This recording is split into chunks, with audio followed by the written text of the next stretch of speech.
It's been a long time coming, and I am sure you've been enjoying so much. And I guess from our picture today, you were able to tell that something is cooking. Well, it's still successful Nigerian entrepreneurs, and it's been 5 amazing chapters already. This is the fifth one, actually. And thank you so much for following, for learning, and for adding value to yourself and desiring to do more in your business. Chapter 5 is packed, and I cannot wait to unpack it with us. So, what we have today is chapter 5, and let's call it marketing mix. The marketing mix. I was actually shocked to find that the successful Nigerian entrepreneur describes it as 7 P's of marketing, because I used to know it as 4P, from marketing and from business studies back in the days in school. But well, there's much more that has been added to those 4P's that you used to know. If you didn't know them at all, this is also one very important time to get to know them. So the title of our chapter today is 7 P's of Business. But permit me to remix it to marketing mix. Now, you may want to ask, marketing mix, marketing mix. What is marketing mix?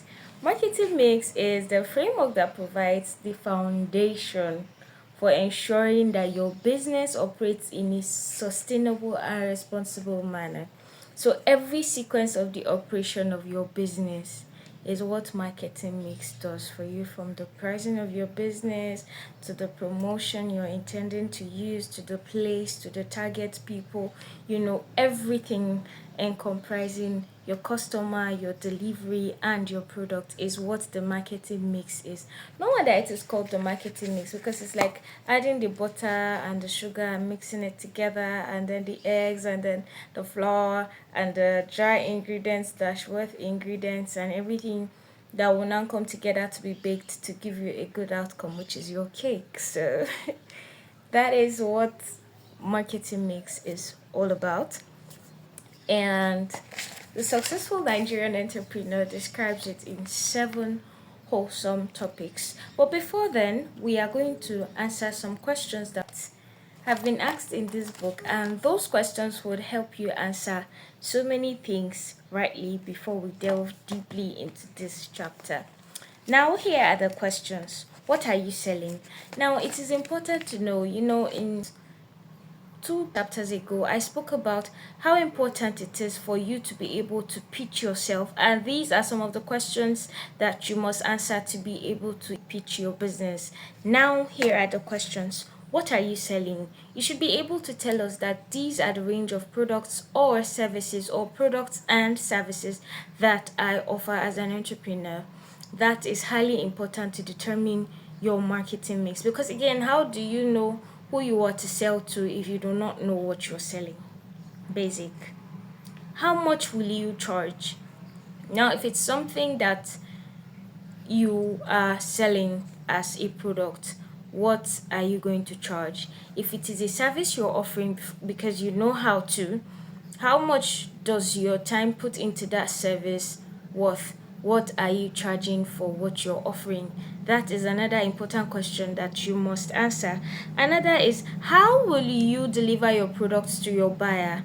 Now, this is very important, because how does your product move from the point of manufacture to the point of the wholesaler who then sells to the retailer, or from your point of manufacturing to the point of the buyer? How is that process? Your delivery chain, what does it look like? This is highly, highly important. The last thing is, how does your product move from your point of manufacturing to the end consumer? That is highly important. Now, when you're able to set those answers in motion, then you have over 75% of your marketing mix sorted out. How can you utilize the 7 P's for strategic success in your business? Now, we shall discuss each point specifically, and we will be having lots and lots of things that you would need to take cognizance of. So this is the point where you'd like to get out your pen and write, because it gets interesting from here. You need to have your 7 P's sorted out is because it helps you to analyze and contemplate how your business will be run smoothly and successfully. So let's get right into it. First P. Yes, exactly, your product. Your product has to be the first P, because before you're an entrepreneur, there must be something you're offering us. There must be something you're bringing to the audience. There must be something that you are selling to us, whether it's a tangible product or an intangible product like services. So the first P on this list of 7 P's is your product. Attached to your product, there are many other questions that you should answer. Now, how do you come about a product? Many people make the mistake of just desiring to create something and they go on and create it without actually analyzing the market and assessing what people really need. Now, this goes a long way, because if you just want to be an entrepreneur and you want to solve your problem, that's not the idea, because you're not the only end consumer of your product. You are targeting a particular audience. Now, your ability to identify those particular audience and the need they have at hand at the time puts you ahead. Now, how do you go about this in order not to make losses? Number one is you need to identify the wants and the needs of your target audience, because again, you are producing your services for them. You are hoping that they find what you are offering valuable. Now, for it to be valuable, it has to answer their need. It has to answer a question that they have. So you have to be able to identify their needs and provide the solution for them. Everybody wants a good deal. So identify your business, know what it is you're offering us and how you intend to offer it to us. When you have assessed the needs of the people who your products intend to serve. Now, when you identify those people, identify their needs, you are able to modify that product to fit into what they would require at the time. So yeah. Another very important P after the product is the pricing. Pricing is highly, highly, highly important. And remember, your pricing is only worth what your customer is willing to pay for it. Now, the price you choose needs to be competitive. This does not mean that the price puts you down or makes you run at a loss. Remember, you should never run your business at a loss, whatever the cost. Never run a business at a loss, whatever the cost. Many small businesses can compete with larger businesses if only they try other means of pricing and come in with a slightly competitive price. Offering extra value and services alongside your product. For instance, you're selling maybe a specific kind of detergents that make sure whites come out squeaky clean, and then you have a follow-up service for how to use to achieve best results. That puts you ahead already, ahead of so many bigger brands. Now, another third important point is place factor. We've spoken about product factor, pricing factor, and now we're talking about the place factor. The right location is everything to your startup. I kid you not. And the reason why the right location is highly important is because your product must be available at the right place, right time, and at the right quantity. Because you don't want to be sloppy, especially because you're a startup. You do not want to appear incapable to your future customer. That is just a bad look, because they'll be like, this person is starting off this way. Can he really take this on? So that is why you have to be very, very, very key about your place factor. Now, the right place. You have to choose your location wisely. What are the determinants in choosing your location? Number one is your target audience. Number two is your forecast for the business. So if what you're selling is pen and pencils and erasers, your location would thrive well if it were like a secondary school or a primary school. Why? Because these are the population that actually utilize the product you're offering. That is one thing you have to put in mind. Again, the reason why your location is important is because if you're able to target your audience, the people you are willing to reach out to with that value you are providing, then it puts you ahead in sales. You have to ensure that your product is supplied to customers at the right quantity. Ensure that you have enough stock, just enough stock, not enough for wastage or spoilage, but just enough to deliver whenever there's a need. Now, how to calculate that is when you do a proper forecasting of your business and of the demands per season, you're able to tell that this so amount would go through so timing. That is why you have to take good inventory of your business, keep book records. That helps a lot. Now we'll move to the next P. Promotion simply is how you communicate your product or business to potential buyers. Thank God for improving technologies these days. There are 1 million ways to do that from the comfort of your home. Now, promotion is delivery performance of goods both online and offline that influence buying decisions. What you're aiming to do with your promotions is to be able to make your potential buyers see you, want to do business with you, and want to stay doing business with you.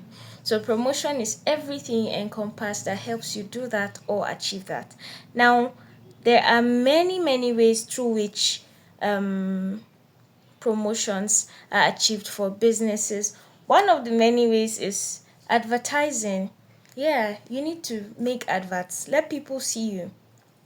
I remember when Viva just completed the online challenge with Viva, and many influencers just did that, and it was so wonderful to watch.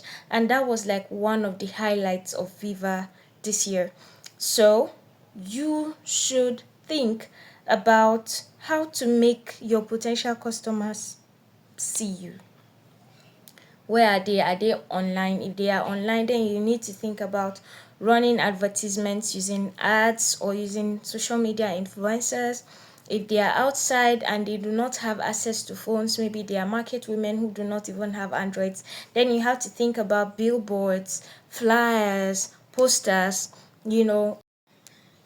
So you have to think about ways to reach your target audience, and you have to provide them with consistent information about your brand, what you do, what you offer, and what makes you unique from the next brand that does the exact same thing you do.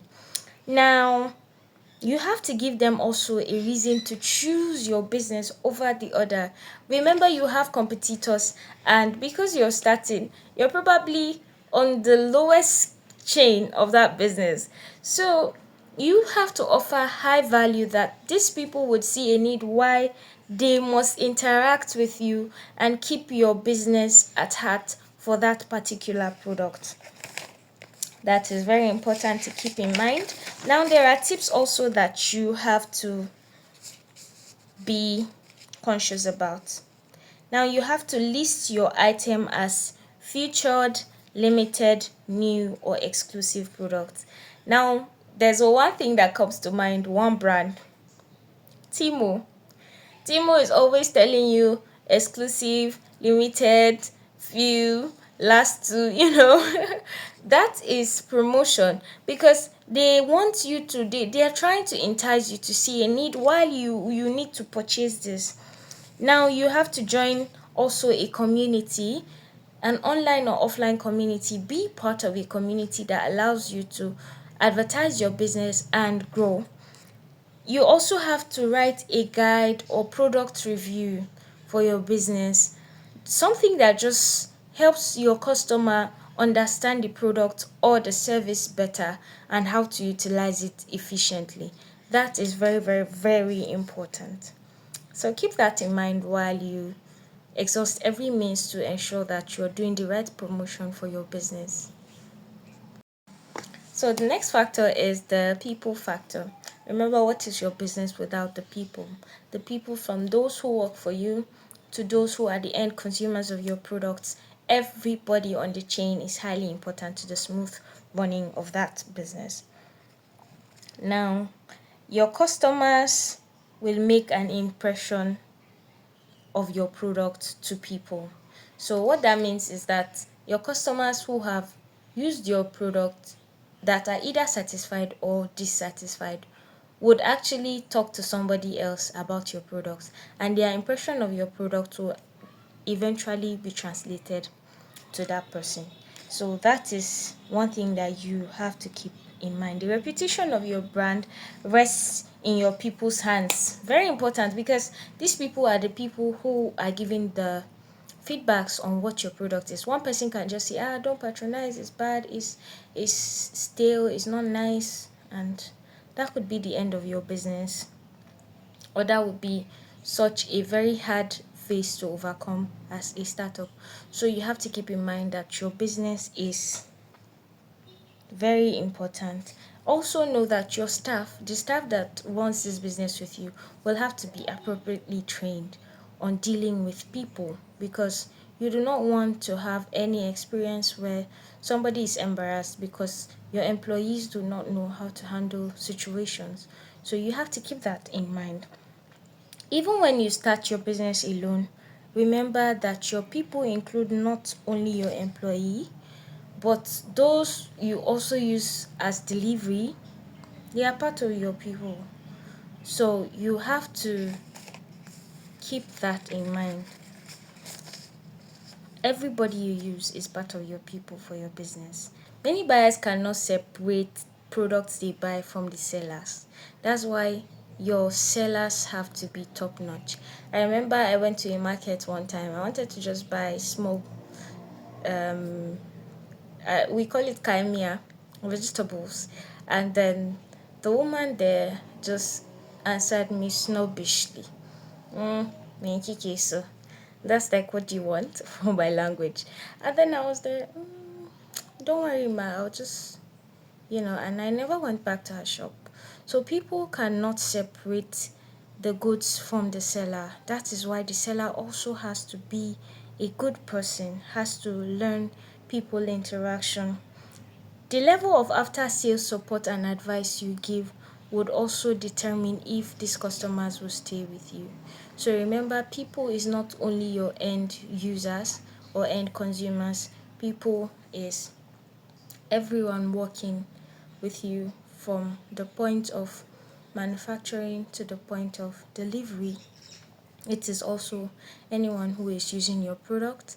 It is also anyone who the person who uses your product directly interfaces with.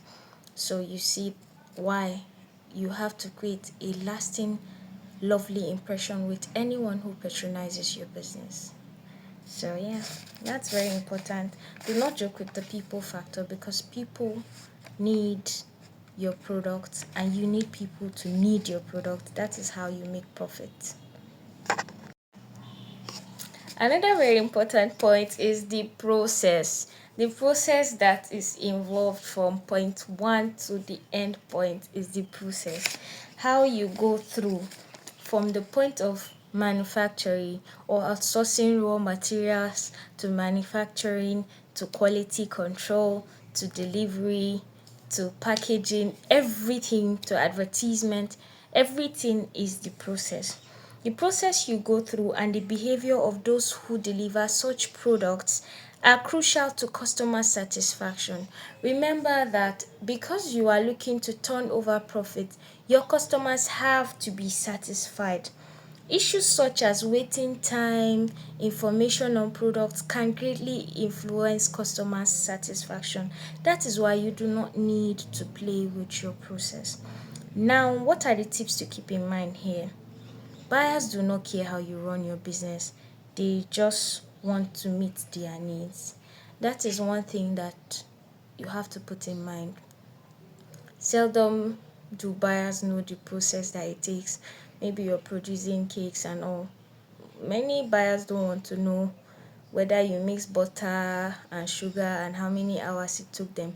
They just want to know that what they are buying from you is good quality and it is tasty and it satisfies their craving. That is one very important point. Then you have to keep customers informed through in-store promotions, email listings, blogs, and every method that helps you constantly keep in touch with your customers. Another thing is you can avoid negative feedbacks by staying in touch with your customers.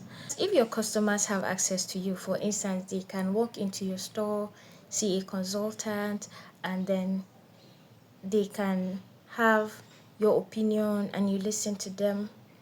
It goes a long way because now they know that, okay, instead of just picking up my phone, going online, saying trash about this brand, I could just walk in, and because they have always listened, they will listen and they will implement this change. This puts you ahead. Now, there's one brand that I cannot ignore when it comes to this, and it is Dang Nigeria. She is one very phenomenal CEO. I remember seeing a complaint about the product, not the quality, just the packaging and how a customer was unable to get her money's worth. She felt she was unable to get her money's worth because there was a store that was controlling the amount of lotion that comes out with each press, and she says, I have so much but I can't get it. And then Dang responds. She says, okay, thank you so much. We love you. We appreciate your review. Thank you for trusting us. Now we are working on the product, we are reviewing it, we are going to improve on it. But before we do that, I'll show you what to do to enjoy your product more. There's this stud that is restricting it. So just remove the stud and you can use everything in the container. And my goodness, I was just so happy when I saw that. I was like, oh wow. This is one very lovely approach. Now, one thing that Dank did there is she kept her people satisfied, because that woman could have just been one among 1,000 or one among 2,000 to complain, but 2,000 of them have same issues. Now she has answered them all, showing them that we value you, we appreciate that you have stuck with us this far, and we're doing something to actually improve on this product. But thank you. Meanwhile, this is a solution.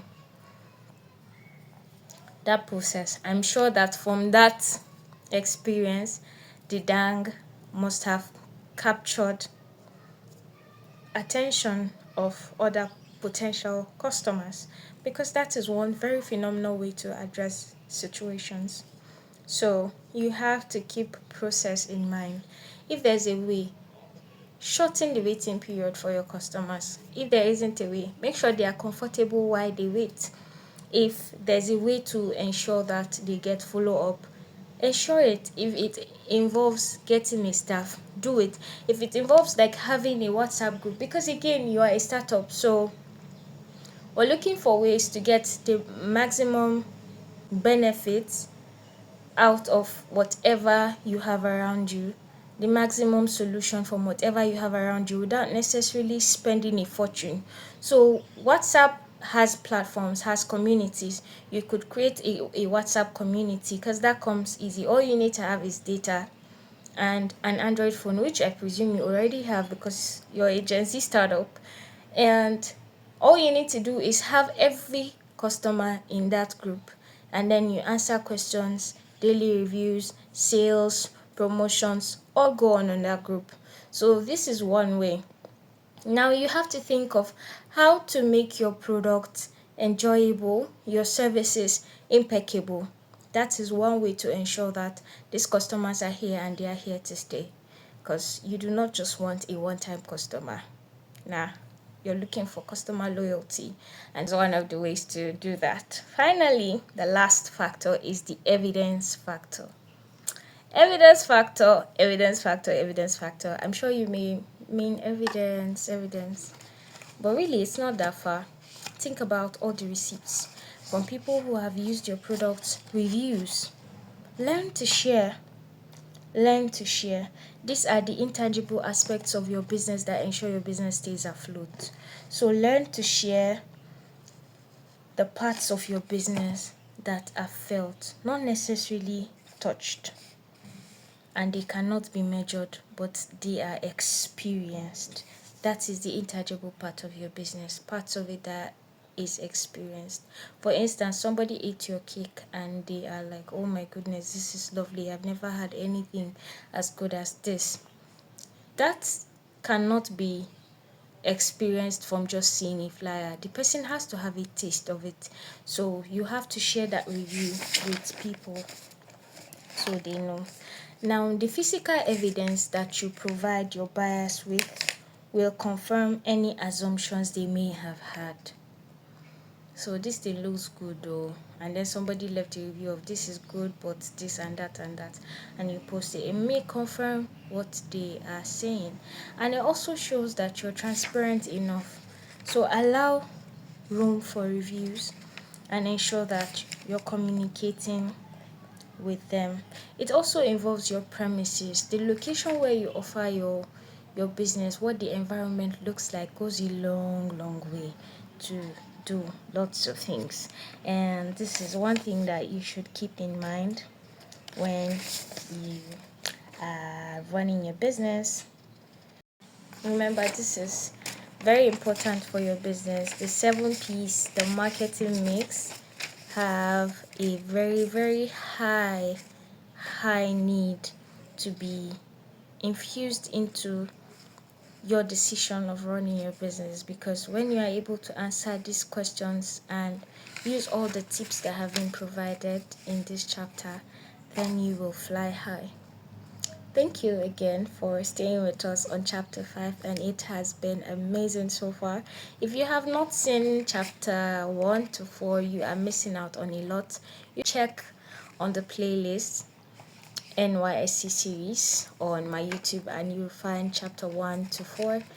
Chapter 5 is also going to be included. Like, share, and subscribe for more valuable content on startups. Thank you so much and have a wonderful day. Bye.